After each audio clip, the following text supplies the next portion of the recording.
9 bulan, Mama dipanggil Tuhan. Nah, saat itulah semuanya itu seperti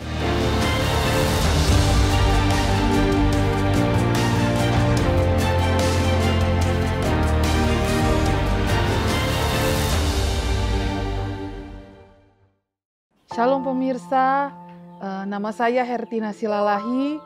Saat ini Anda sedang menyaksikan Moving, Motivation and Living. Titik terendah saya saat saya kehilangan mama.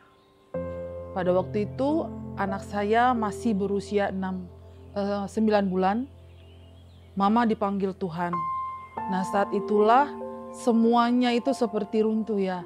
Kehilangan orang tua yang gak pernah direncanakan.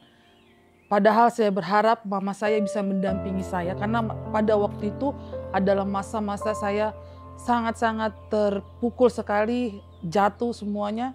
Tetapi Tuhan memanggil mama saya dan itu pergumulan 4 tahun pertama usia anak saya bergumul untuk menerima keberadaan diri saya, berdamai dengan Tuhan, berdamai dengan diri saya dan keadaan. Itulah titik terendah dalam hidup saya. Saya kehilangan semuanya.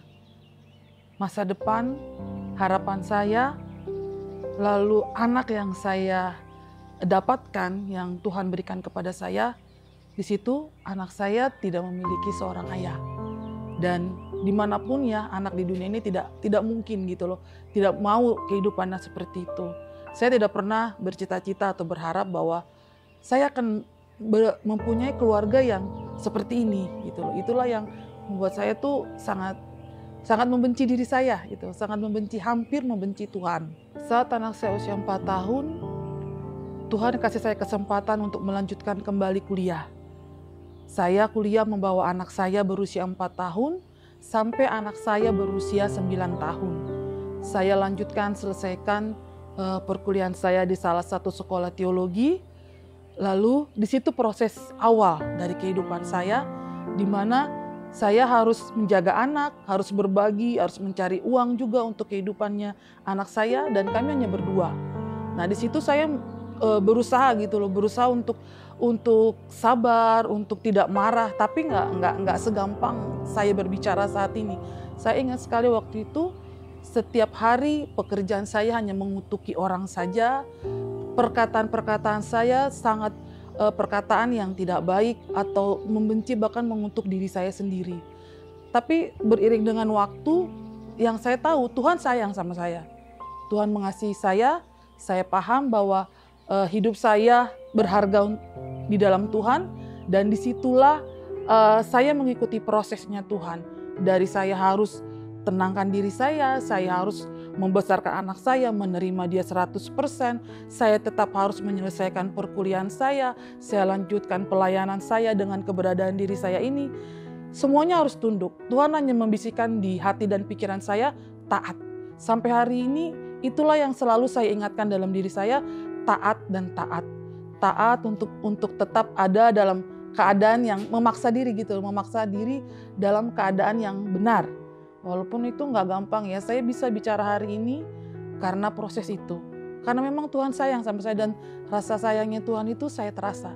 Hari ini saya baik-baik saja, anak saya sudah hampir berusia 17 tahun, dalam keadaan yang sangat sempurna, tidak pernah mengecewakan saya, bahkan dialah rekan saya dalam keadaan saya sedih saat ini ya.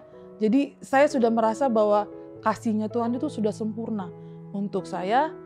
Dan kalau hari ini ada, saatnya saya berbagi kasih kepada orang lain, terutama kepada murid-murid saya yang Tuhan percayakan kepada saya, teman-teman pelayanan saya, dan para perempuan khususnya yang mungkin hidupnya kayak saya. Jadi saat ini memang saya sudah harus berbagi gitu. Sebenarnya saya harus sadar bahwa hidup saya ini keputusan saya di masa lalu. Saya punya anak karena saya memilih itu. Nah, seringkali kita ini kan selalu menyalahkan keadaan, padahal kita yang salah. Sebenarnya semua yang terjadi ini kesalahannya sebenarnya ada dalam diri saya. Padahal kalau kita coba tenang, coba renungkan, sebenarnya yang salah kan kita. Saya ada hari ini karena keputusan saya. 9 tahun yang lalu saya memutuskan untuk melahirkan anak saya. 8 tahun yang lalu saya memutuskan untuk kembali lagi untuk kuliah. Tuhan Yesus itu yang menguatkan saya, yang selalu ngingetin saya, dan sampai hari ini puji Tuhan, saya selalu berdoa sama Tuhan bersama dengan anak saya, membaca Alkitab bersama dengan anak saya, selalu ada dalam perkumpulan ibadah bersama dengan orang-orang percaya. Itulah cara-cara saya bagaimana saya bisa tetap dalam keadaan yang berusaha untuk keadaan yang lebih baik lagi. Di dalam Matius 28 ayat 19-20, Tuhan selalu bilang di dalam hati saya, aku menyertai engkau. Aku menyertai engkau. Jadi itu yang saya percaya sampai hari ini. Kalau Bapak Ibu lihat saya hari ini, itu karena Tuhan menyertai saya. Dan real, nyata, kalau saya lihat anak saya hari ini, itu bagaimana ya? Luar biasa sekali gitu loh. Seorang perempuan seperti Hertina, Tuhan ngomong kalau Tuhan itu adalah mengasihi saya. Tuhan selalu bilang ketika terpuruk hati saya, ketika hancur, perempuan sendiri, menyelesaikan masalah sendiri, nyari uang sendiri, besarkan anak sendiri. Memang ada dukungan keluarga, tapi keluarga kan hanya mendukung saja dari jauh.